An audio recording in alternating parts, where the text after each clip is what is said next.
Estamos de volta com o Thiago Minaget, que tem na camisa TM, ou seja, marca registrada mesmo. Gostou, TM, né? Thiago Minaget é o cara que vai falar conosco sobre a segunda parte. Na primeira nós falamos que havia as regras de processo penal que estabelecem a prisão têm uma desconformidade e uma discrepância muito grande, uma cauda longa, ou seja, quase vale tudo, né, Thiago? E aí nós falamos sobre a importância da reputação do advogado que vai sendo construída, a reputação do delegado, a reputação do promotor, e isso tem uma repercussão, porque dependendo de quem pede, tem um olhar. E aí, eu queria propor para ele uma discussão agora, no segundo momento, de quando já está preso, estamos na audiência de custódia. Eu quero dizer para vocês que, nesses últimos tempos, eu tenho estudado alguns autores diferentes, dentre eles um chamado Jonathan Haidt, que vale a pena ler. Ele vai dizer o seguinte: quando nós vamos receber uma pessoa na nossa sala, um amigo, nós fazemos um julgamento se vale a pena ou não. Muitas vezes tem alguém que chega para falar conosco que é informação, a gente faz um juízo, e é um juízo que não é um juízo racional. A gente, vale a pena ou não vale a pena? Vou alocar o meu tempo ou não vou alocar o meu tempo? Enfim, essa questão que é um julgamento estético, quase de gosto, né? Isso que não seria aquilo que a modernidade nos construiu, que é o alicerce da prisão preventiva, ela ajuda a explicar as relações humanas e a audiência de custódia, que é até quanto, do ponto de vista moral, o sujeito merece esse acolhimento. E aí é uma questão que nos foge, explode a normatividade do 312, porque e vai para outras questões, mas que nos ajudam a entender. E aí eu queria saber de ti, como é que se prepara para uma audiência de custódia? O que é importante levar a referência de documentos, documentação? Enfim, fundamentalmente, o Ministério Público pediu a prisão. Essa é a saída. Agora, a defesa vai fazer o contra-argumento. Vai pedir para não prender. Não tem novidade nisso. Sim. O que interessa agora é o trajeto para chegar lá. Nesse trajeto para chegar lá, eu tenho, primeira, que aí eu queria te ouvir. Se o Ministério Público não deduz argumentos, a defesa tem como alegar ausência de motivo, porque me parece que quando o Código de Processo Penal estabelece motivo, o juiz tem que prender conforme o pedido motivado, embora o julgado lá do STJ não se for contrário. E no segundo momento é que até que ponto a defesa já naquele momento deve argumentar e trazer documentação. Aliás, se trouxer documentação, ele deve juntar antes do pedido do Ministério Público para usar a boa-fé objetiva. Então, eu queria te ouvir um pouquinho sobre essa preparação e essa participação efetiva numa audiência de custódia do ponto de vista do Thiago Minaget. Bom, assim, acho que o principal ponto negativo, digamos assim, que eu tenho observado, isso conversando com um advogado que só faz audiência de custódia, aquela galera que está ali todo dia trabalhando. Eu acho que existe uma carência muito grande de construção de argumentos para o pedido. Eu acho que se preocupa muito em pedir. Né? Então vai lá para o pedido, fala, eu queria substituir a prisão preventiva por medidas cautelares, eu queria revogar a prisão preventiva. Então eu acho que tem a defesa, principalmente os menos preparados, digamos assim, eles partem muito para esse finalmente do pedido, mas esquece que para chegar ali tem um caminho a se trilhar, tem um alicerce a se construir para que esse pedido possa ter sustentação. Senão não adianta eu pedir.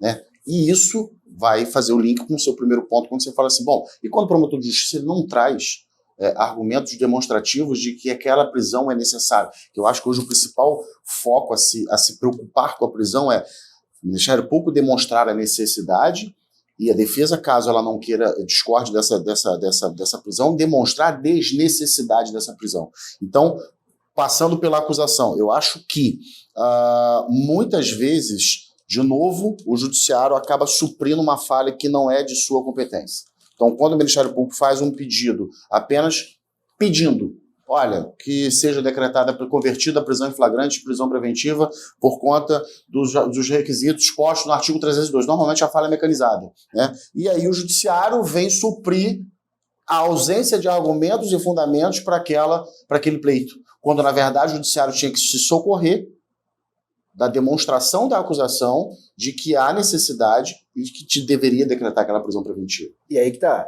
Não basta pedir, tem que dizer por que você quer. Exatamente. E aí você tem um ônus argumentativo e probatório de dizer que aqueles são fundamentos necessários, suficientes à decretação.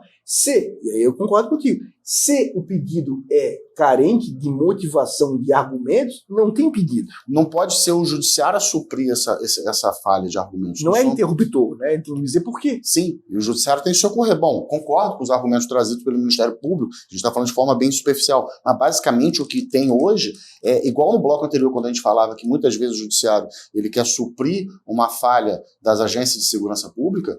Na audiência de custódia, eu tenho observado muito isso, os juízes eles suprem essa falha argumentativa da demonstração da necessidade da prisão preventiva. E, por sua vez, a defesa acaba, talvez inconscientemente, embarcando naquela fala mecanizada e falha a não apresentar argumentos para desconstruir aquela ideia daquele pedido da necessidade da prisão preventiva. E nesse caso, quando não tem argumento, a defesa pode usar da estratégia assim, ó, a defesa não tem como refutar o pedido porque não sabe por quê. Isso. E muitas vezes, afinal de contas, Silêncio, a defesa ficou confusa agora. Eu não sei. Eu queria entender quais são os motivos para que o Ministério Público quer a prisão. Porque ele praticou o crime. Não, enfim. Não pode, mas é que às vezes essa maneira que a gente está falando aqui é uma maneira debochada. Sim, claro. Não é para chegar na audiência e fazer esse tipo de coisa. Não dá para dar. Natal não existe Papai Noel, mas todo mundo espera lá, canta lá. Eu brinco que eu tenho aluno na graduação que acha que todo dia que eu vou chegar chutando mesa, cadeira, dando paulada, porque acha que tudo é briga. E não é. Na verdade, as pessoas têm que entender que a gente tem os lugares de falar as coisas e a forma de falar. É óbvio que a audiência a gente precisa tomar todo o cuidado do mundo. E isso que você falou... Vocês querem ver o vídeo da banca de doutorado que eu estava na mesa? A conversa doce, a palavra veludada para quem estava na banca. Esse, assim, é o Thiago Minagé em situação desfavorável. Ou você... Então, é isso que é interessante. Né? O policial parou você na frente, você vai querer se levantar, bater... Tem que entender qual é a situação e a posição que você está. E, de alguma maneira, quando você faz essa argumentação e que está faltando argumento, ela não pode ser agressiva nem debochada, ela tem que, às vezes, parecer um tanto quanto até ingênua. Sim. A defesa ficou na dúvida para saber quais os argumentos que foram a silêncio. Qual o motivo? Até para eu poder refutar, se for o caso. Eu não sei se eu perdi alguma coisa, assim. Podia esclarecer qual é o fundamento do pedido dele, assim. A gente tem que se fazer de burro mesmo, assim, aparentar se fazer de burro, porque não dá para ser agressivo. Mas, assim, qual é o pedido? Ele pediu, mas... O que é a premissa fática? Que o cara fez a recomendação. Mas a gente vai discutir lá no processo aqui. Qual é o motivo, né? E qual é o fundamento do 312? Exatamente. E assim, Alexandre, tem um outro ponto também que é o seguinte. Muitas vezes eu vejo, são pedidos da defesa que carecem de fundamento e muitas vezes também carecem de comprovação. Isso. Questão de dados, por exemplo. A família não trouxe a conta de luz, o comprovante de residência. Cara, você pode chegar e entrar no site, baixar e juntar. Isso é assim, só para não perder uma questãozinha anterior, é dizer, eu prendi muita gente, eu decretei, 26 anos de magistratura, milhares de prisões preventivas. A gente não está aqui para abolir o direito penal, a gente não está aqui para poder dizer que está certo ou está errado. A gente está dizendo que vive uma democracia, assumiu o ônus nessa comunidade de aplicar o direito vigente. É todo qualquer direito vigente? Não. Significa que prisão cabe. Eu decretei e o Thiago já pediu prisão. E na condição de assistente de acusação, por exemplo. A gente já fez isso. Sim. É uma modalidade. Agora a gente tem. E ele faz e tem abandonado isso, mas não entendeu o que é pressuposto, o que é anterior, o que é requisito, que é concorrente, o que é condição, que é subsequente. Para entender isso, tem que entender um pouco de lógica, porque às vezes é pedir demais para o juiz que entenda um pouco de lógica. As minhas aulas de graduação começam com lógica. Eu tenho que entender lógica.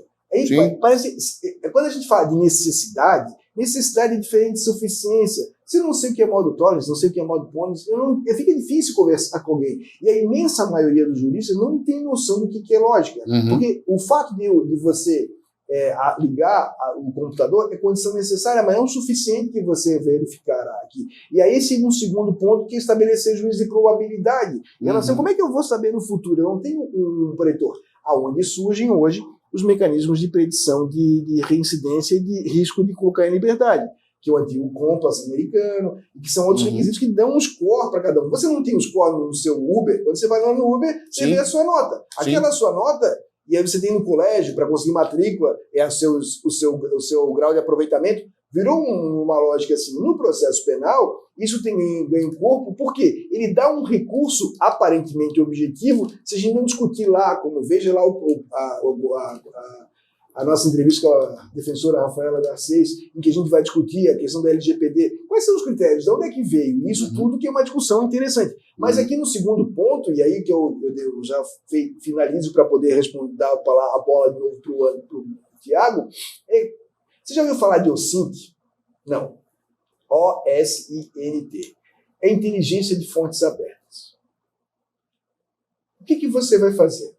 Chegou o nome de alguém, Tiago Minager, eu posso procurar no Google, ou posso ter bancos de dados qualificados, públicos, não necessariamente isso, não é pelo fato de estar público, que não é um dado sensível. Eu posso vazar um dado sensível em vários lugares. Mas o que você consegue hoje? Muitas vezes você vai para a audiência e ele tem emprego fixo. Cara, custa lá pegar uma declaração do empregador, a carteira de trabalho. A carteira de trabalho hoje é digital. Isso, então você acessa. Você tem vários recursos que são legais. Esses dias foi muito legal, cara, só para contar, olha só que interessante. O cara disse, não, eu estava em casa vendo filme. Com quem? Com a mãe. Que filme Qual era? filme? O promotor perguntou. O cara disse, a fábrica de chocolate fulano e tal. O promotor pediu a quebra para o Netflix. O juiz deferiu. Pasme, está passando a fábrica de chocolate. Pasme, excelência. Pasme, excelência. Então, assim, olha só que interessante. Qual é a chance do álibi do sujeito que estava em casa, com a mãe e com a irmã, colar? Nenhum. Mas quem é que conseguiu pensar, putz, eu tenho aqui o filme, e o cara contou a história. A defesa dele poderia ter apresentado. Isso! Mas só que tem uma coisa pior, que é o seu Google. Todo mundo tem um e-mail Google. Teste lá, isso eu conto lá do André. Ele foi para um flagrante de Menagé. Ele chegou para o flagrante e o cara foi reconhecido pela vítima como sendo assaltante. Ele chegou para o cara e disse o seguinte, qual é o teu telefone? Onde é que está o teu telefone? Está com a polícia. Qual é o teu e-mail? Doutor, eu estou preso. Eu estou preso, doutor. O que você quer saber do meu e-mail? Qual é o teu e-mail? Esse. Não foi você, posso garantir, beleza? Assina aqui a autorização para entrar no teu e-mail. Eu vou assinar junto. Foi lá no delegado, que era o delegado não... O delegado abriu, fez um termo de abertura, pegou a linha do tempo e viu que na hora do crime ele estava em outro lugar. Mandou, por sorte, mandou requisitar, que era perto, as câmeras de segurança, o cara estava no carro naquele momento. Ou seja, o que era um flagrante, que ia virar no outro dia um pleito, pelo amor de Deus, solta o cara e dormir na prisão, virou um boletim de ocorrência. Então, por quê? Porque está na tua mão. Os recursos tecnológicos hoje, eles se dão rastreamento. Uso do Waze. O uso do Google Maps, quando você fala, não, mas eu estava em tal lugar, mas e aí você estava usando o Waze? Ele estava lá. Porque se você estava usando, ele está registrado que naquele momento você passou por ali, naquele período você passou por ali. Então, assim, essa aqui é uma questão, assim, tem muita coisa desse mundo digital que está disponível. Sim. E que às vezes não é usado e as pessoas são punidas ou não, do contrário. Como também tem a hipótese de você, a partir do seu celular, você participou de um caso de repercussão, em que o sujeito andou na casa de madrugada e se fez o acompanhamento por lá. Então, tem tudo isso. Ah, mas eu não tenho recursos. Cara, você não tem recursos porque não quer. Sim. Você vai no site lá assim, no GitHub, você coloca IPED. Aí tem o IPED. É o sistema, o Celebrite brasileiro que a Polícia Federal usa, que está open source. Você não sabe? Contrata um estagiário nerd ou pede para o seu filho de 10 anos que ele instala no seu servidor. Sim. Porque a gente está numa geração que acha que esse mundo é muito difícil. Não é difícil. É que a gente não tem a humildade de reconhecer que a gente não sabe e tem que perguntar para quem sabe. Sim. Se você for contratar um estagiário hoje, pegue a pessoa mais nerd que tiver lá, que ele vai ter um baú de tesouro de opiniões. E aí, nesse caso, Minagé, eu só queria terminar para ti, que a gente pode tomar outras medidas de segurança. Eu morro de medo. Tem prescrição atualmente? Tem? Não tem prescrição, né? Porque o artigo 109 mudou, 110 mudou, então a prescrição agora é só depois. Então, se alguém te acusar daqui a 10 anos, como não está prescrito, o que tu vai ter? Nada. O que eu faço hoje? E aí a questão que não está discutindo aqui, mais complexa. Os meus carros têm câmera na frente e atrás. Eu tenho um aplicativo que eu posso depois disponibilizar para vocês, que eu faço o registro do meu dia inteiro. Às vezes eu coloco com quem eu estava, onde é que eu estou, e guardo na minha vida. Porque se algum dia alguém me acusar de alguma coisa, eu tenho um registro, eu posso saber um evento episódio, mas eu não tenho noção do meu dia a dia. E essa é importantíssimo. No meu gabinete, se tu entrares no meu gabinete, quando tu sentares na minha frente, vai ter uma câmera virada para ti. Sim, no escritório também. Eu tenho tudo isso por quê? Porque é uma maneira de controlar. E aí tem uma segunda, a última coisa que eu queria ouvir para ti. Nas minhas aulas, eu mostro, pena que eu não trouxe hoje, eu tenho uma câmera que coloca no óculos. E aí, essa câmera, sem eu colocar no óculos, já vi isso, eu coloco a câmera no óculos, um óculos sem lente. E sabe o que eu faço? Que eu faria, e eu mostro isso na sala de aula, quando a gente dá aula de processo, pede para o acusado ir na cena do crime e narrar o que aconteceu no primeiro plano. Ele é o cara que pode te dizer as informações. Por mais que ele te conte, eu estava no cantinho, foi assim, ela veio para lá. Não, tinha outra pessoa, pega outra pessoa. Onde é que ela estava? Onde é que ela não estava? Tu consegue reproduzir, sem ser uma reprodução, os passos antecedentes e subsequentes. Se tu vai usar ou não aqui numa defesa, mas tu tens uma representação. Se puder ir na própria cena do crime, melhor ainda, para saber o que aconteceu. Porque senão fica um papo de maluco. Que a pessoa não fala. Então, assim, esses recursos tecnológicos, coisa pequena, como o Google pode ajudar. E aí, terminando. Esses dias nós ajudamos lá um caso em que o sujeito provou que era impossível ele estar na cena do crime com o Google Maps. Sabe qual é o problema? Só tinha esse neurônio tecnológico, o advogado, na revisão criminal. E aí, a revisão criminal eu fiquei vencido, mas... Não deixaram de rediscutir prova. Não deixaram de rediscutir prova. Porque era prova de fácil acesso, não era prova nova. E aí que tá. O advogado que não entrou perdeu uma chance, posso processá-lo civilmente? É uma infração ética? É uma ausência de defesa, porque eu tenho um defensor... Foi na revisão criminal? Não, na revisão criminal o advogado tinha essa noção. Sim, ele só trouxe isso na revisão. Porque mudou de advogado. Então, assim, a discussão é hoje em dia que, às vezes, manter esse desconhecimento tecnológico, que daqui a pouco vai ser infração, é uma infração civil, porque você deixou de apresentar ao cliente uma chance dele entrar. Quando a gente escreveu sobre perda de uma chance do processo penal, a gente escreveu no foco da prova. Sim. Mas a perda de uma chance vem da direito civil, porque se ela tinha um argumento que poderia me salvar, e você não sabia desse argumento, mas você tinha um dever de saber, sim, você obrigou com culpa. E eu posso te responsabilizar civilmente, inclusive eticamente. Apesar de atualmente não ser isso, eu queria te ouvir um pouco mais sobre esse passo tecnológico que o Thiago tem estudado e como a gente pode melhorar a qualidade da informação na gestão do processo com isso. E aí tu vai me contar uma coisa assim, tá, Thiago, meu cliente é usuário de droga, eu quero botá-lo numa clínica. Leva o documento antes, eu vou ficar no blá blá blá. Então, o que mais me encanta ou me assusta na questão tecnológica é que cada dia que a gente vai avançando no estudo dessa questão tecnológica surge, e a gente vai aprendendo mais, vai surgindo coisas mais úteis, coisas mais palpáveis que a gente fala assim, cara, isso aqui resolve. Aí você lembra de processos anteriores, antigos, que você ainda não tinha essa questão tecnológica, fala, cara, isso aqui eu resolveria aquele processo, isso aqui eu resolveria aquele outro. Então, assim, eu acho que falta muito. E aí eu falo até por mim mesmo, mais aprofundamento na compreensão desses mecanismos tecnológicos de manuseio. E aí, Alexandre, isso é uma coisa que se você puxar é igual um novelo, né? vai puxando várias outras.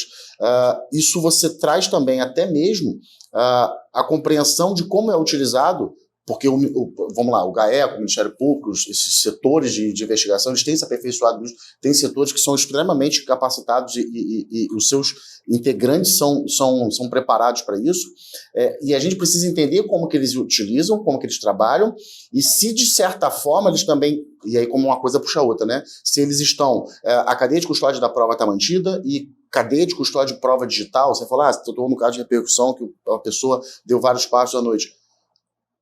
Ali foi uma identificação primeira, só que isso foi o primeiro ponto do iceberg. Dali vieram várias outras que eu fui entender como que a cadeia de custódia da prova digital estava completamente rompida, corrompida, destruída, não preservada, foi um caos, né? As questões tecnológicas trouxeram à tona inúmeros pontos que, se não fosse o uso da tecnologia, não seria Para pensar, Alexandre, tá eu e você aqui dentro. Né? Morreu uma pessoa, só tem eu e você. Quem que sabe o que aconteceu? Eu e você. Se não tiver algo, e aí entra a questão tecnológica, que possa contribuir para que a gente consiga identificar e entender, não é nem questão de verdade ou mentira, é pelo menos entender a dinâmica do que aconteceu, vai ficar, como era no passado, apenas na prova testemunhal. Hoje, com essa questão tecnológica, principalmente o telefone, eu sempre brinco e falo assim, cara, uma busca e apreensão hoje é muito mais invasiva no meu celular do que na minha casa.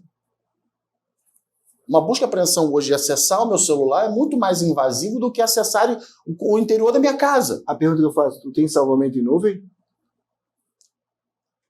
Salvamento em nuvem, por exemplo, como é que eu vou te dizer? É amador. Porque, como não tem registro hoje, há uma discussão, e se eles invadirem a tua nuvem por qualquer razão, e fizer phishing expedition, a tua nuvem, tu estás à mercê.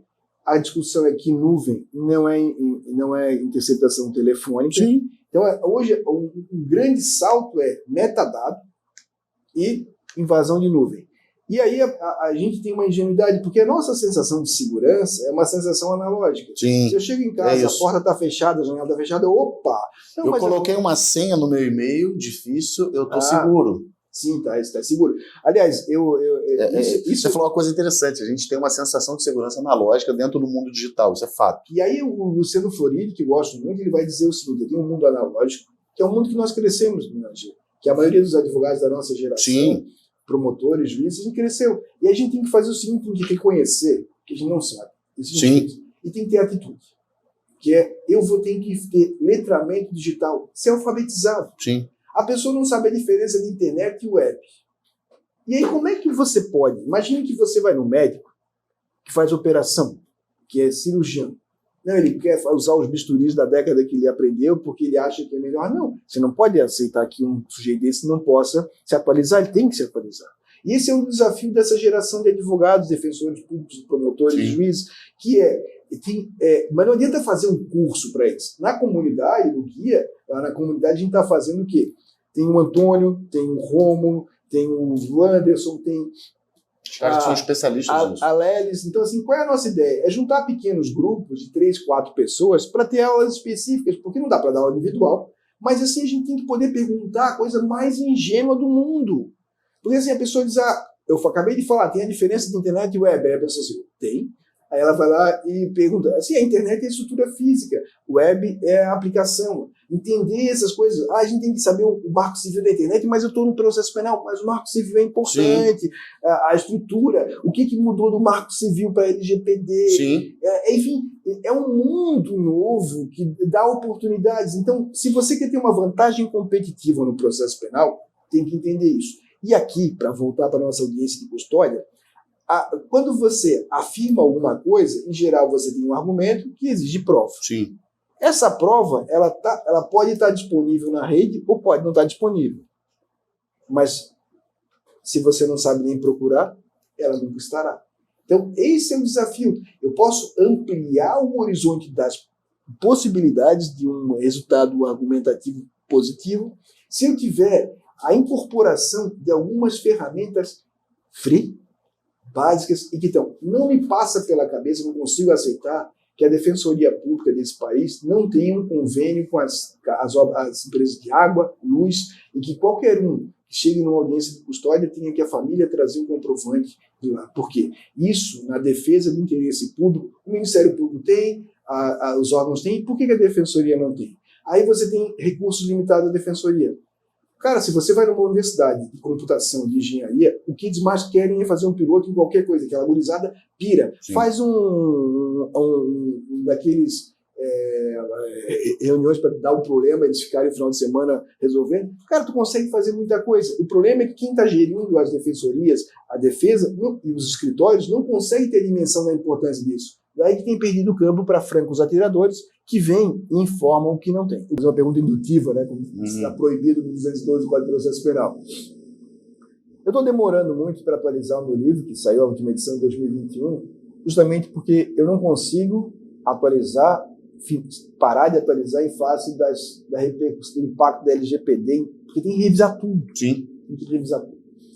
E eu queria perguntar, que o teu livro é muito importante, o teu livro ocupou um espaço significativo na discussão de prisão. E por que ele não saiu? O que está sendo pesquisado que vem de novidade aí no próximo edição? Então, no primeiro momento, eu acho que a última edição do meu livro foi em 2019. Ele fez uma homenagem a mim, um livro capa branca com as letras em rosa. Exatamente. Tem a apresentação do Alexandre no livro. Tem gente que já veio falar comigo e falou assim, cara, seu livro deve ser muito bom, porque só tem cara bom fazendo apresentação. Eu falei assim, o conteúdo também é bom. Lê o conteúdo, pelo menos, não lê só as apresentações, não. Mas assim, eu venho tentando pensar o que tem de bom e ruim em direitos, digamos assim, né, em países próximos aqui da América Latina, que tem uma realidade muito próxima da nossa, né, uma realidade periférica, uma realidade de uma certa equiparação de nível de criminalidade proporcional à quantidade de população. Então, eu venho tentando trazer uma perspectiva de como os outros países têm tentado avançar com algumas evoluções, alguns atrasos, algumas questões que são muito próprias e úteis para nós, outras que são inviáveis. Por exemplo, tem casos no México que a prisão preventiva automática ainda existe, embora já tenha sido condenado pela Corte Interamericana de Direitos Humanos, mas está lá ainda tem na legislação prisão preventiva automática. Aqui a gente também tem essa da prisão do júri agora, tá nessa. E aí agora está a discussão dessa prisão do júri, eu estou nesse processo aí para tentar também contribuir para a análise, mas o que eu tenho tentado produzir, Alexandre, e eu acho que talvez por isso que está demorando bastante, é sair dessa mesmice, sabe? Sair dessa coisa, tipo, olha, anote aí os pressupostos e requisitos, não que eu não tenha que passar por isso, ok, tá ali, sabe? É como se você não leu nenhum artigo, pelo menos isso tá ali, mas eu quero trazer uma coisa que possa contribuir para o debate, para a discussão, para a gente poder avançar e não ficar parado nisso, porque assim, Alexandre, quando a gente não tem uma parte teórica que supre um espaço, que toma conta de um espaço, o exercício do poder vai suprir aquilo ali. Vai tomar conta daquilo ali. E é ali quem exerce o poder é que vai ditar o que é, o que não é, o que pode ser, o que deve ser, o que não deve ser. Então, eu acho que é um desafio que eu tomei para mim, para poder tentar contribuir, que é avançar e trazer coisas diferentes, digamos assim, para poder tentar avançar no estudo da prisão preventiva para além do que todos os livros. E, assim, as coisas se repetem, eu não aguentava mais ler. Eu tive essa dificuldade. Antes de eu pensar em avançar para outros países, para poder atualizar meu livro, eu falo assim, o que eu vou falar mais?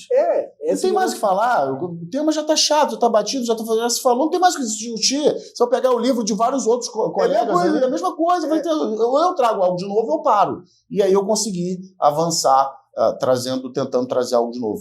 É muito legal de ver assim, mas veja só, isso é legal, porque a gente vai falar no outro lá sobre teoria da informação, e informação é a novidade. Então, o delegado, quando pede a prisão, o promotor e o defensor, tem que trazer uma novidade, porque senão é redundante. A gente fala assim, a petição diz assim, que não concorda com a sentença. Não, só falta o recorrer e concordar, então aquilo é redundante. Tudo que sobrar, tira.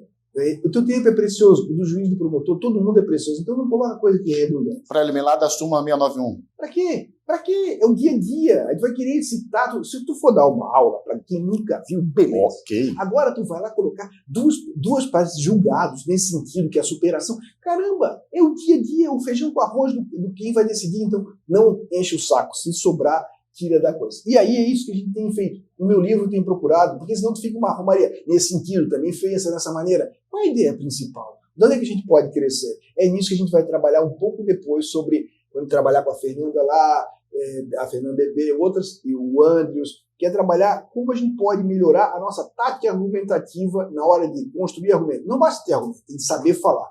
E isso é muito importante para todos nós. Tiago Minager sabe muito disso. Queria agradecer, isso aqui foi gravado na casa do Márcio e da Rafaela, aqui no Rio de Janeiro, que tem o privilégio de ter um estúdio e aqui emprestou para o Criminal Player. Grande abraço, Márcio, obrigado. E Rafa, pela apresentação que podemos receber. Valeu, obrigado pelo convite. Que o Criminal Player só cresça daqui para frente. Um abraço, cara.